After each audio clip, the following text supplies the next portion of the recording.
Sometimes evil creeps into your life. He was talking to the spirits, as he called them. He was talking to voices. Sometimes it's invited. Dorothea called it a room that was cursed. Disappearances were quite common. And when tenants go missing one by one, sometimes it's death knocking at the door. A cute little Victorian house became nothing more than a house of horrors.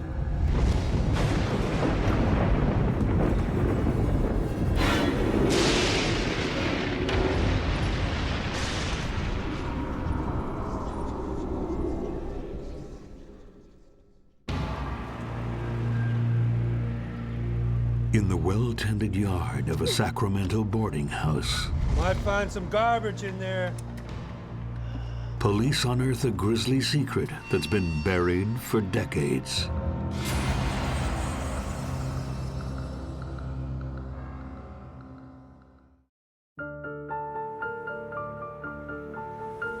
Sacramento might be the state capital of California, but by the mid-'80s, some of the mansions and their residents have seen better days. With one exception. Dorothea Puente's boarding house shines like a beacon of hope for the city's down and out. Oh, good morning, Joan. Oh, thank you, dear. Dorothea cut a very matronly, motherly figure. She was fairly well known within the system as having a nice home, lots of rooms for people, in a nice location, and everything was as neat as a pin. The house was always painted nicely. It looked really good. It had that gingerbread feel, and it was perfect for a boarding house. It was actually pretty deluxe.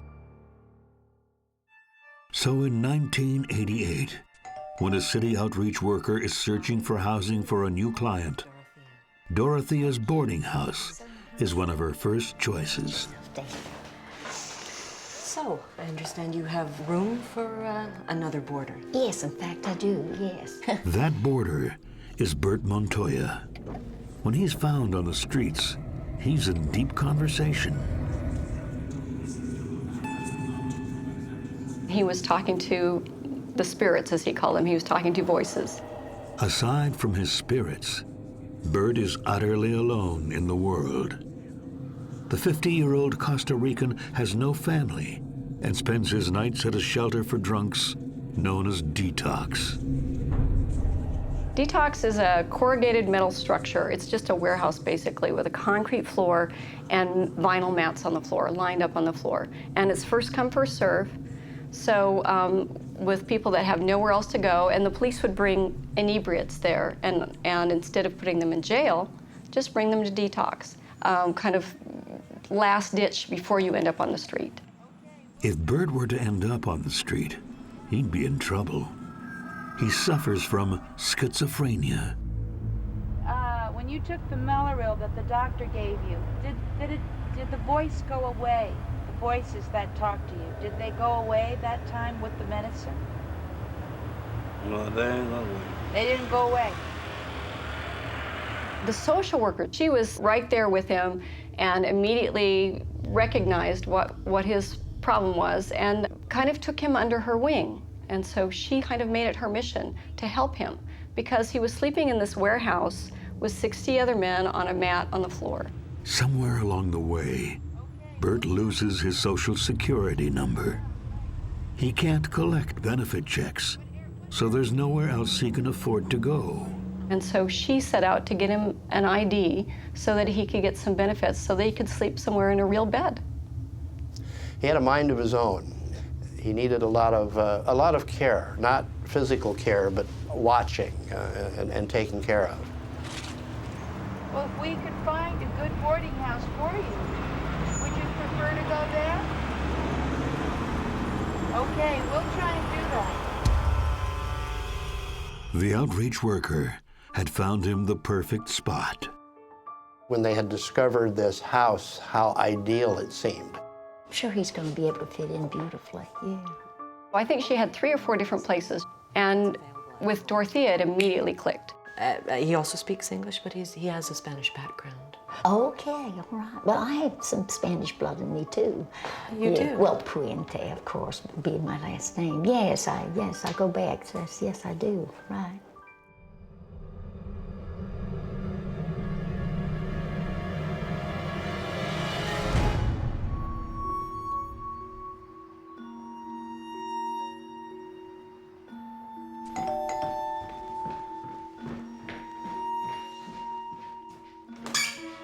Oh, hello, Bert. Come on in.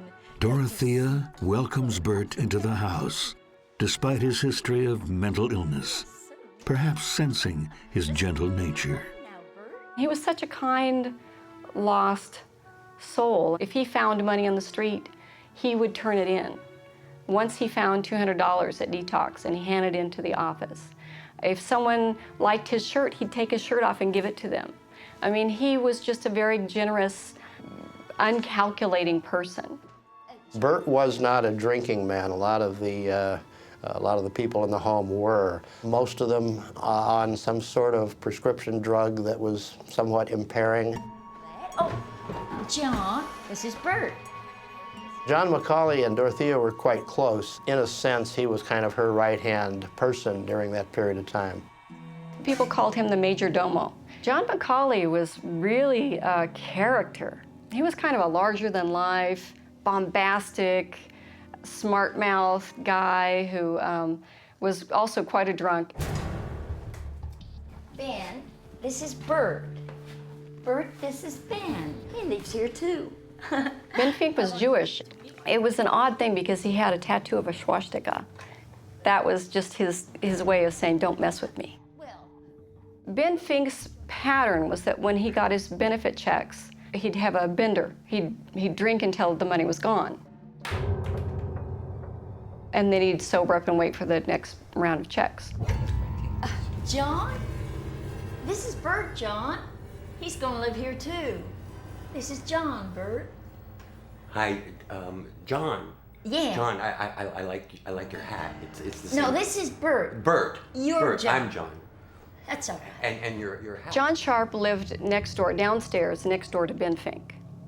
But John Sharp was not a drunk. His vice was poker. He got out of the hospital, had a bad back, and Dorothea bought a special bed for him. So he had a debt, if you will, to Dorothea. Dorothea does not actually own her Victorian boarding house. She rents it from her good friends, the Ordoricas.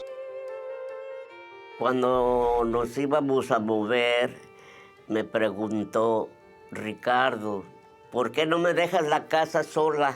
Yo te pago la renta. Y le dije que sí. My sister and I would go over there and clean the house, clean up after the tenants. Her garden was just beautiful. She loved to plant flowers. She was just very loving. Como una familia, la veíamos como una familia. We actually called her Thea. Toda la gente hablaba muy bien de ella. Nosotros la queríamos mucho. Toda la gente decían la doctora Dorothea Puente. En el radio le dedicaban a la doctora.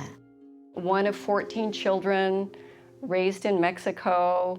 She had such a persona at one point in her life. She was at a charity ball, and then Governor Jerry Brown crossed the room to kiss her on the cheek and ask her to dance. So she had a reputation as being kind of a philanthropist in the Hispanic community. Dorothea lives with drug addicts, alcoholics, disturbed individuals. So she has to have strict rules to handle them. Ben, you're too late. Ben, you are acquainted with the rules. You are too late. No coffee. No. Dorothea did run a really tight ship. If someone missed a meal, they were out of luck until the next meal. Lord, for your benefit. She was a tough old bird. She could handle these people pretty well. She was known to get up very early and work in the garden first. Then she had breakfast on the table, I believe, at 5:30. So if you wanted to eat, you had to get up and have breakfast.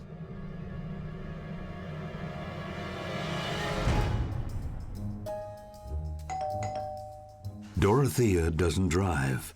She relies on a local taxi driver who quickly becomes part of the daily routine. Very demanding from the get-go. Number one, be punctual. Number two, do what I tell you. And we'll get along just great. She was generous almost to a fault, you know, especially a woman to woman. I mean, she'd tip very nicely and make sure there was enough time on the meter, you know, to make it worthwhile. She would go to Lumberjack and buy gardening supplies, to get drugs at the pharmacy. On Sundays, go to church. She had this very set routine. Dorothea is always on the lookout for the city's down and out. Hello there. She encourages them to move into her F Street house. So there's the address, just in case you're interested. She'd come and sit next to someone and ask them about their benefit checks and their disability, and she was very sympathetic about their heart problems, and say, well, you know, you could probably get more money if you did this and this, and she was conversant about how to work the system. And then she would invite them to come and move into her boarding house or see how she could help them in some way. I'm sure you like it. Come and see it. She referred to them as throwaway people. She said everybody else has abandoned them, and I've taken them in. And I thought it was a charitable situation that she had created for people that had nowhere else to go. Dorothea had a great reputation in Sacramento. Era una mujer muy inteligente, muy conocida de toda la sociedad de Sacramento, el sheriff de la policía, y el obispo, el gobernador, legisladores. Active in local political circles. Always seemed to have a pile of money. But life at Dorothea Puente's boarding house is not as harmonious as it seems. All I kept hearing about was how messy they were, and she couldn't tolerate uncleanliness. And with Bert's arrival on the scene, things get worse. She was fuming. I mean, that damn son of a, you have no idea what he did.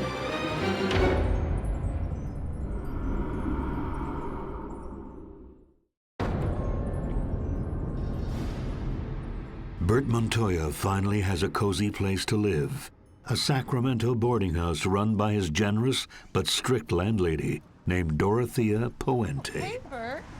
Well, you're looking well today. Yes, he does, doesn't he? Oh, he's my honey bear. Oh. I grabbed your mail. Okay. Bert thrives in his new environment. Dorothea did things for Bert that she didn't do for other people. She cleaned him up, she gave him new clothes, and she kind of boasted about, you know, how he called her mama. Everyone was amazed at how well he was doing. What a unique place for Bert to be, because Dorothea seemed so kindly, so understanding, so full of empathy, and was the kind of person they thought would be able to handle Bert in a nice way. He was almost kind of a showpiece for her, to show how compassionate she could be and how she could really turn someone around. He kind of saw her off, and he greeted her when she came home. He just absolutely adored her, and I'm telling you, she took good care of him. But not everyone is happy about Bert being there. The other tenants grow jealous. They pay $375 a month for a single room and 2 hot meals. Bert enjoys that and more on credit alone. For Bert, she actually set up a tab at Joe's Corner Bar, but she didn't do that for anyone else. Chin chin. Dio la orden que en el Joe's Corner, en el bar, le dieran 3 cervezas nomás, y que después ella los pagaba. Así él venía diario, tomaba medicina, venía y como que tenía crédito, pues.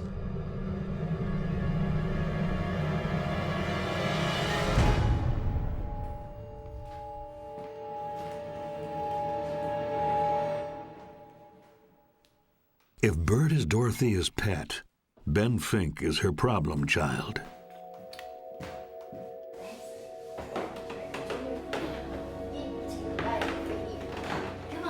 Ben Fink was kind of a notorious drunk.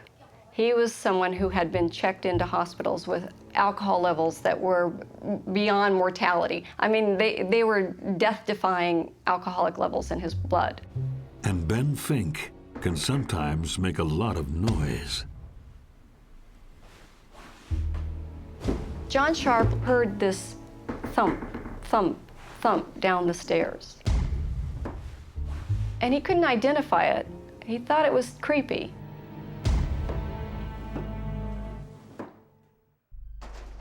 Ben doesn't usually help out in the garden. Another reason Dorothea doesn't like him. Bert, on the other hand, is happy to chip in. That's good. Dorothea had a relatively small yard, both back and front, and it was always meticulously maintained. But the owners of the house are not always pleased with her so-called improvements. Oh, hi there. How are you? Una vez que fui a la casa, encontré un patio de cemento. Yo tenía muchos rosales, me gustan mucho los rosales.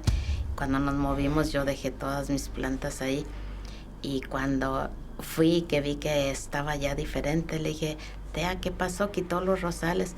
Dice, sí, no me gustan los rosales. Le decía yo a mi esposo que por qué le daba tanta autoridad a que le estábamos rentando. Oh, it's good to see you. Good to see you. I'm going to get back my flowers now. You know, first day at work. Dice, oh, para que, ella dice que para que se vea la casa mejor. Le dije, pues a mí no me gusta eso. Yo tenía diferente como ella estaba haciendo. Okay, here you go. Get over there. Get back to work now. Yes, that's quite good. I'm very pleased with that. I mean, she was always busy with her yard. It seemed like every 5 or 6 months, she's going to Lumberjack for the same items over and over again. But it soon becomes evident that Ben Fink isn't just neglecting to help. He's gone. Nobody's surprised he only lasted 3 months under Dorothea's strict rules. A lot of these people were somewhat mentally impaired, so there was a reason, ostensibly, for them just packing up, or not even packing up, but just hitting the road. So disappearances were quite common. If it didn't work out, she might kick them out after 2 weeks. She was mercurial in that way. So mercurial, in fact, that later that summer, 6 months after Bert moves in, he falls out of his mama's favor. He became so drunk on one afternoon that 3 other men from the house had to come and bring him back and practically carry him back. They described him as blowing bubbles. So I'm wondering if maybe he had something else in his system at that point. It's not clear whether Bert's drunk, high, or had a seizure, but it infuriates Dorothea.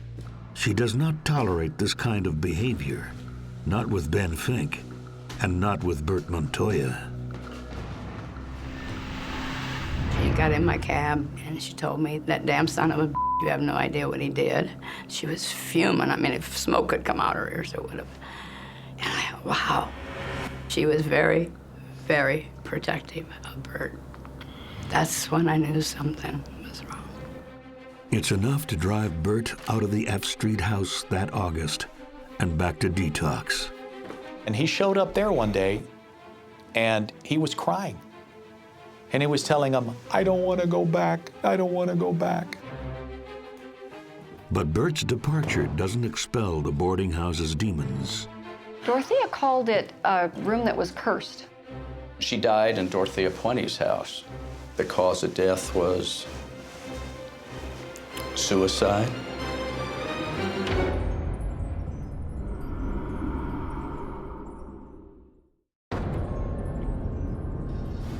There's something sinister lurking beneath the cozy exterior of Dorothea Puente's boarding house.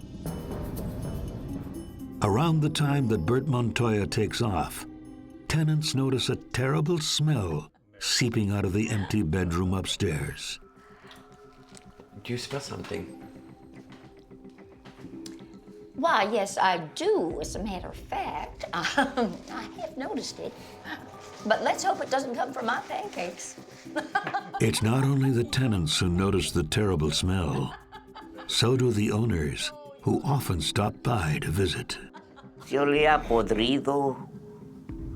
Olía podrido ahí. To be honest, I just thought it was maybe the tenants. Because some tenants, they wouldn't bathe. I'd say on a daily basis. Dorothea tried to say that it wasn't her house that was smelling. She said that she thought it was the neighbors, that it was the sewer backed up. She complained, oh, it's really bad. And in the meantime, she had been shampooing the carpet. And John Sharp could hear her above him, back and forth, back and forth. She was shampooing the carpet. Dorothea called it a room that was cursed. In fact, a few years before, one of her tenants died in that very room. Well, Ruth Monroe lived with Dorothea Puente many years before this all occurred. She died in Dorothea Puente's house. The cause of death was suicide. The next door neighbor was really angry about this smell. He said that they'd turn on the air conditioner and it would suck the smell inside, and they had to go outside to get away from it. The Department of Health was summoned. They came and did a tour of the house, had her sign something that there was nothing wrong. After just a few nights in detox, Bert's brought back to the F Street house. Bert, make yourself useful. Take that carpet in the back. They felt that he'd gotten a nice place to stay, someone to take care of him, someone to watch over him. Bert asked him to drop him off a couple of blocks away from the house so that Dorothea wouldn't know that he had left, so she wouldn't be mad. But she is mad. Her favorite expression was, when they cross me, they don't cross me a second time. She was a very edgy, very angry person. Bert avoids Dorothea. He would go to Joe's Corner Bar. He had been drinking quite a bit. Oh, I am such a lucky woman to have my two Johnnies with me. You're a gem, Dorothea. Good morning. Oh, good morning, John. Oh, thank you, dear. That's very nice of you. Aren't we going to wait for Bert? Red Hat Bert. Oh, Bert's not with us anymore. He has decided to go and join his family in Mexico. About 2 months after Bert's detox visit, his outreach worker tries to get in touch with him. She had gone over to the boarding house and contacted Dorothea, and Dorothea had told her that Bert left with relatives. Dorothea, with Bert, had this elaborate story that she'd taken him to Mexico, and her family liked him so much that they kept him down there. And Dorothea said, oh, don't worry, he calls me every week.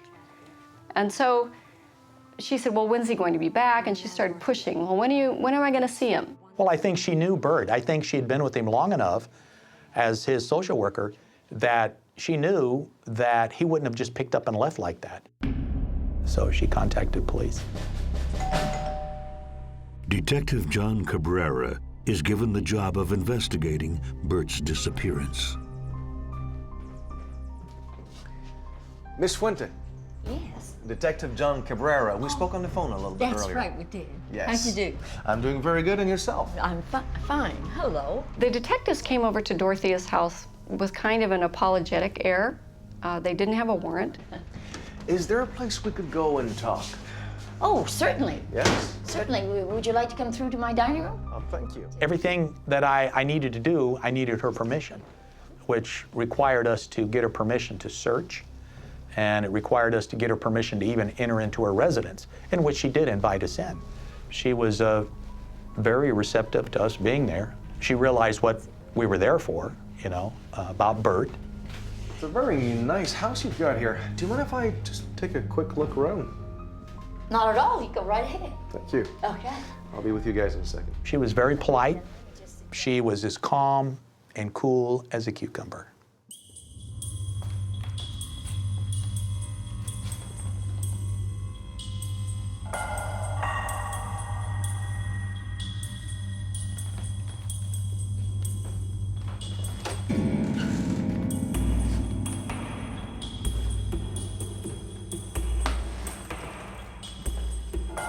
I searched the premises, all on top. I looked through everything. I didn't find anything. Of course, I was looking for Bert, and Bert was a man of 6 feet tall, 250 pounds. In the bedroom, I came across a pill vial, and it had a name on it, and it wasn't Dorothea Puente. So I searched through everything, and after I finished searching, a brief search, I came out and I thanked her for letting me search. And then I said I had one other request. Oh, and we need to check out the garden. We'll be digging around a little bit. We'll be careful. You don't mind, do you? Oh, well, no, of course not. She really was very helpful. Detective Cabrera isn't just grasping at straws. He's acting on a tip from the outreach worker. One of the things that she did mention to me was the fact that we should be taking some shovels. And I asked her why. She said, well, she'd driven by on other occasions, and there were mounds of dirt that she saw.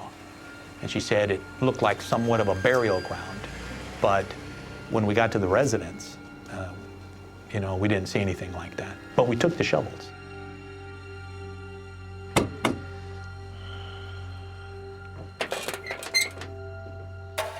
A gentleman? Detective? Yes. Oh, I was just thinking that I could call some friends and, you know, they could come and help with the digging, and you could come back tomorrow. No. Don't worry about it. We'll just be digging. Here is a person who wants to bring people over to do our digging, you know, to save us time.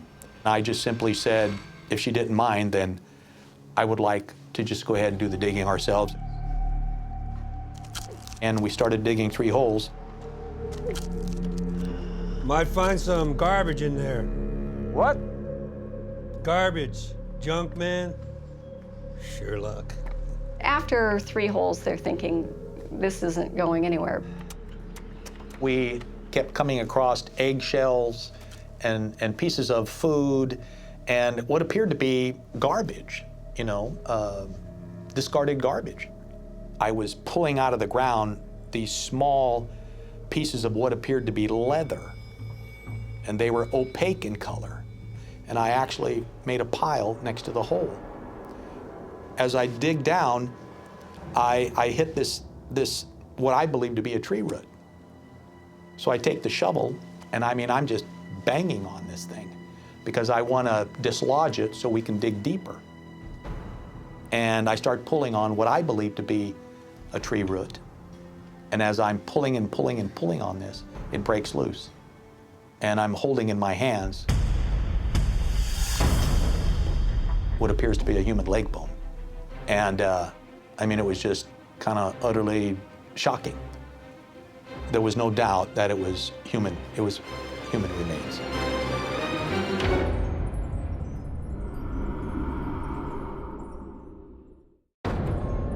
Bert Montoya has been missing for more than 2 months.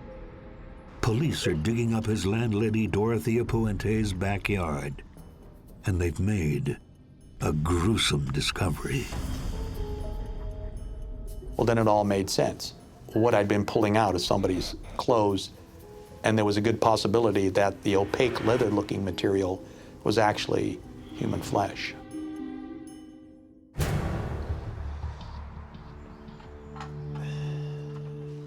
Miss Puente, would you know anything about this?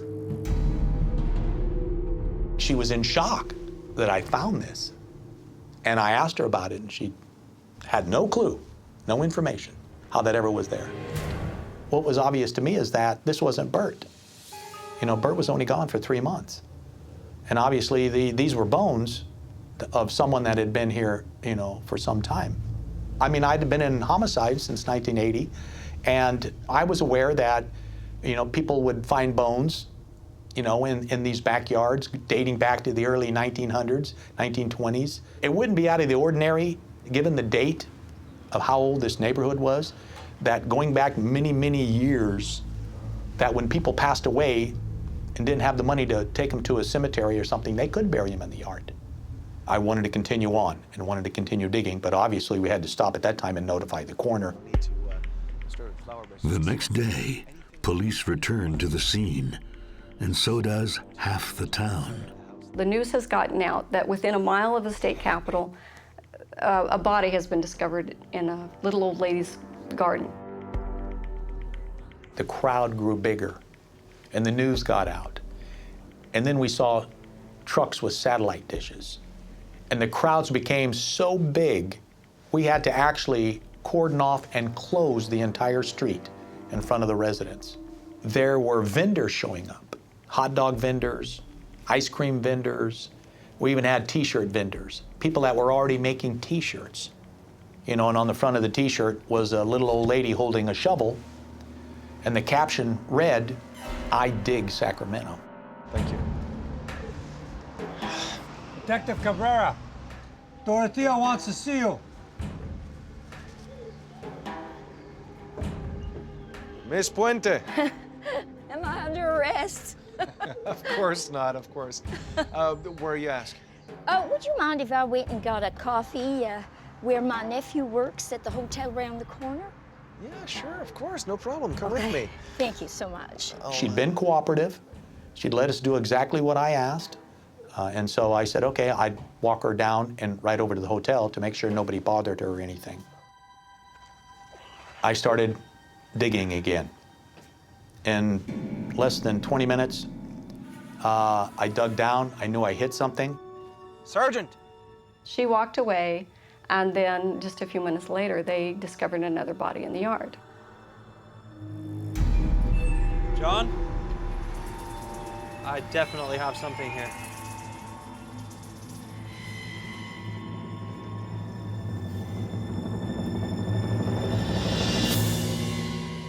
My lieutenant came running over, and the first thing he asked me was, where was Dorothea? You know, I just thought, oh no. She waltzed away from the scene, the crime scene, wearing her red coat and her purple pumps under her pink umbrella. I mean, she was the antithesis of understatement. I just had this very empty feeling in the back of my neck. The joke was on me. She called a taxi. She paid him $60 to drive her to Stockton, which is south of Sacramento, down the interstate. There, she caught a bus, and she went to LA. All along, her plan was to flee. In quick succession, the cops find 3 more bodies. It was like every time we'd take something down, like the wooden patio or the shed, we were finding bodies. By this time, Dorothea Puente is long gone.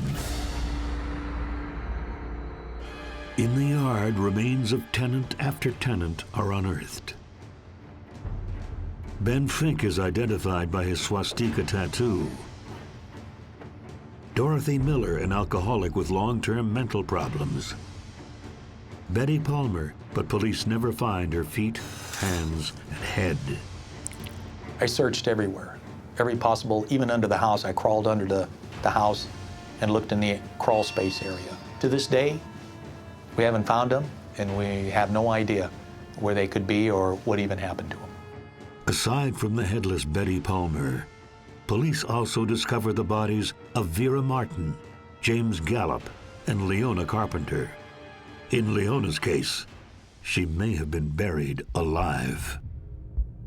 What it looked like to me is that she was put in the ground shallow, and that it appears that the legs, the victim possibly kicked her legs up, and in doing so, compacted the dirt up around her legs, forming like a little bridge.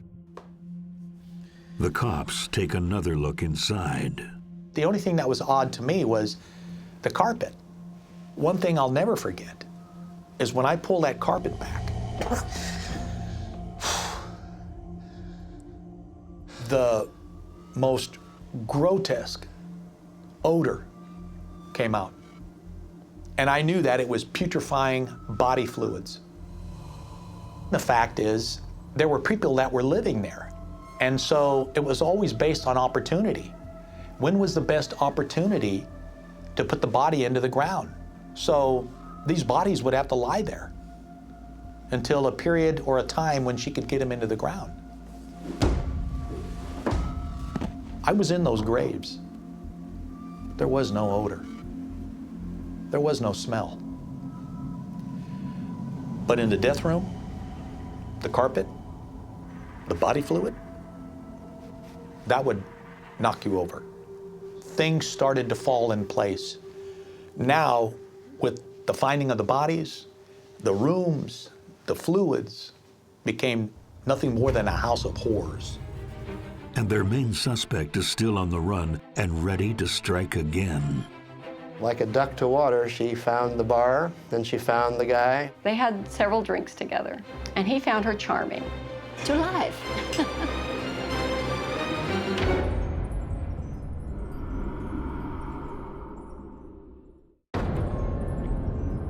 Police have discovered the bodies of 7 people at Dorothea Puente's boarding house. But Dorothea herself has disappeared. The investigation into this real-life Hotel California reveals decades of deceit. As far as Bert is concerned, I have a little bit of Spanish blood. You do? Oh, well, Puente. Exactly. Dorothea Puente is born Dorothea Helen Gray in Redlands, California. Dorothea was not Hispanic at all, but she was able to present whatever persona she wanted to. She was really only 59, but she pretended she was older. She told people she was 70, and with her white hair and without her teeth, she could look 70. Dorothea was such a chameleon. A chameleon who serves her first jail term in the 1940s for forgery, and in 1978 is again convicted for forging stolen checks. Then in 1982, a woman named Ruth Monroe dies after moving into Dorothea's boarding house. At the time, it was deemed a suicide. Now, the authorities allege it's Dorothea's first murder. This was an older woman. There's no reason to believe it's a murder. So they take her body to the morgue. The autopsy was done. It wasn't a heart attack. So then you have 2 choices. It's either suicide or murder. But there's no crime scene. And I think that Dorothea learned that you can get away with murder if there's no crime scene, if there's no link to you actually murdering that person. Also in 1982, Dorothea is convicted for drugging and robbing elderly men. So I was thinking that if you were interested... She had 3 years in prison to think about that. That Ruth Monroe didn't send her to prison. The people that she drugged and robbed and left living sent her to prison. So what's her solution? To kill them and get rid of the body. When released and on parole in 1985, Dorothea meets up with an Oregon man, Everson Gilmouth. You know, he just disappeared and subsequently was found along the Sacramento River in a homemade coffin. And it wouldn't be until all of this came up in 1988 that we were able to even put him at the residence. She disposes of Everson Gilmouth, but leaving a body by the side of the river isn't very safe. The next person she killed, I believe, was Betty Palmer. That's the woman that had no head, hands, or feet. At that point, I think she decided she needed to disguise the body. So I think that you can see a progression in Dorothea's skill as a murderer. On November 14th, 1988, police identify Bert Montoya as one of the 7 bodies in Dorothea's yard.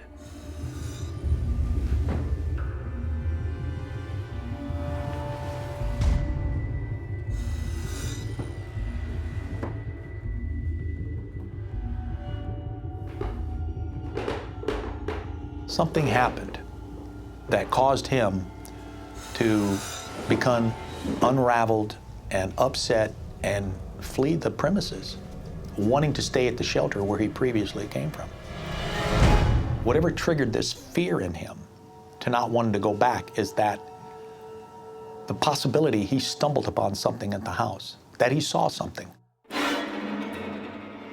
I think it's very troubling to everyone who knew him to think about what scared him enough to make him walk all the way across town, several miles, to go back to detox. When at Dorothea's, he had his own bed, his own room, his TV, he had meals cooked for him. So we don't really know what spooked him. Bert had become probably very difficult for Dorothea to handle, and he could be a problem. He might even bring the police. She couldn't allow Bert to do what he did, or to bring attention upon the house, or to bring attention to her. And she apparently felt there was only one thing to do.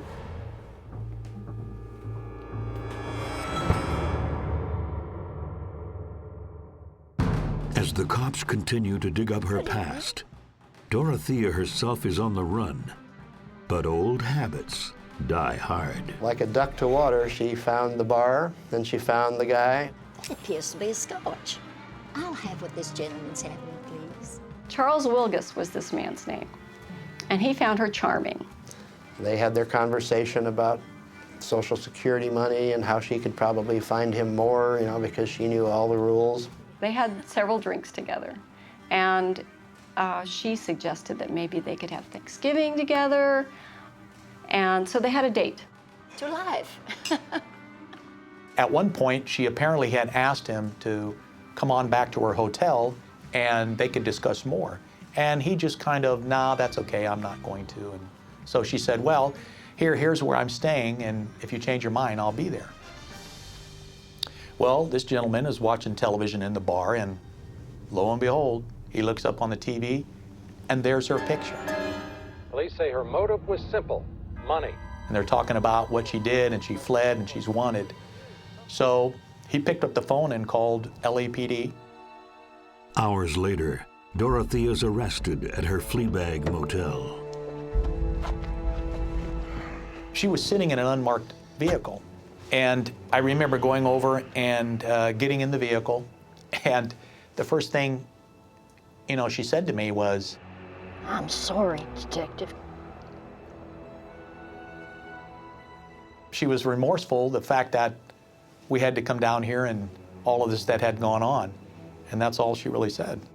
The police allege that Dorothea indulged her champagne tastes with the income of her dead tenants. By cashing their Social Security checks, she earned more than $5,000 per month. She was a substitute payee on the checks of all of the people in her home. When the people were gone, she was still getting the checks, and she was cashing them. She had a very nice arrangement, yeah.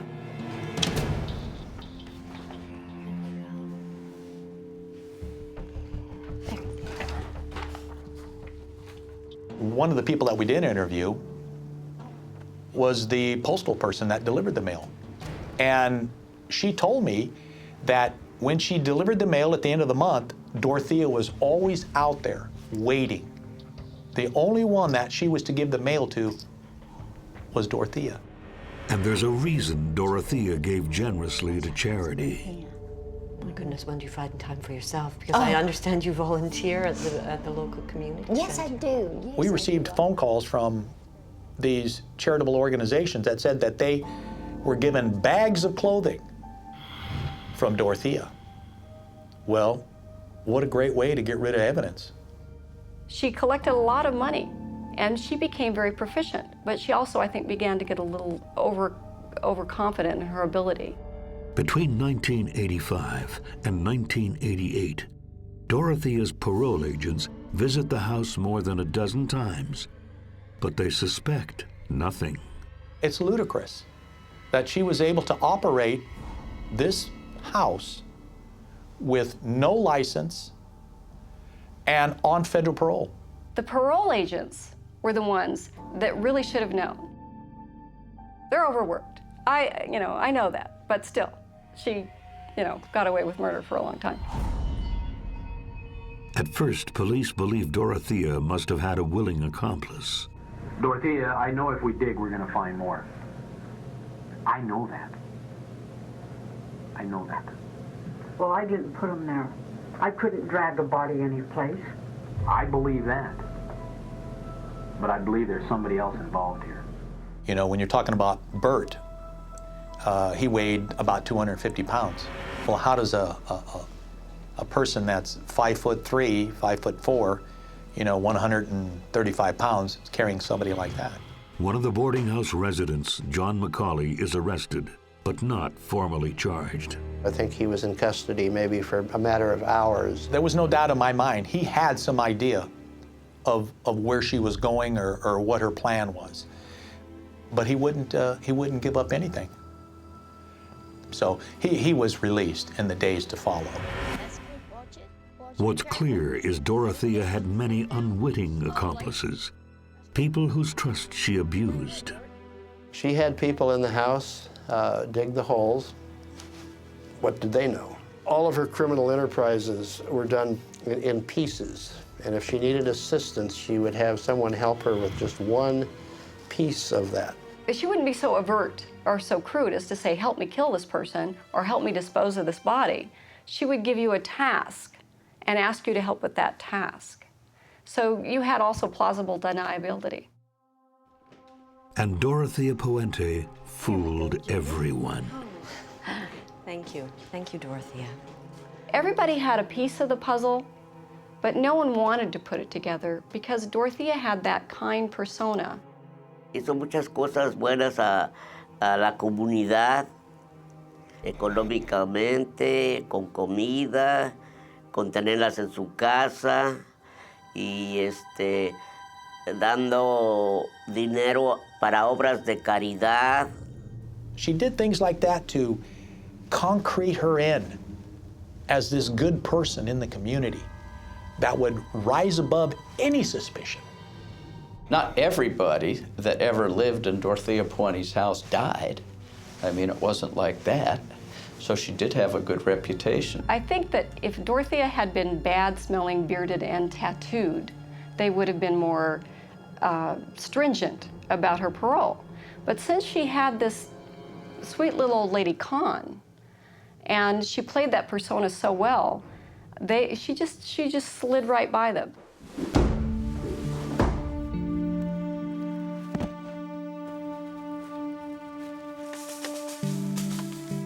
These are people that were coined the shadow people by the district attorney who prosecuted the case. She targeted people that didn't have family. And that was one of the reasons that Dorothea was able to exploit them, because she knew if she were to plant one of them, no one's going to come around looking for them. She made a mistake with Bert. She thought that she could get away with getting rid of Bert. She didn't realize that those people were going to come back and check up on him. And then when he went missing, to check up on him again and again and again. And if it hadn't been for Bert, Dorothea would have been able to continue. In February 1993, Dorothea Puente is tried on 9 counts of murder. She told us that she didn't kill anybody. Our explanation is that each of those people that came to her home had pre-existing medical conditions that could have caused a natural death. But toxicology tests reveal there are traces of a prescription-strength sleeping pill in all the remains. Not lethal doses, but more than coincidence. Remember that she had a history of drugging and robbing people. She went to 2 different pharmacies using at least two different IDs, picking up prescriptions for herself and for her tenants, living and dead. So it's a pretty good bet that Dorothea was making them cocktails of different medications. In December 1993, Dorothea is found guilty on 3 counts of murder. Now, why 3 and not 9? I think that they could never point to any cause of death, but I think the majority of the jurors weighed in with the others and said, hey, there's 9 bodies here, okay?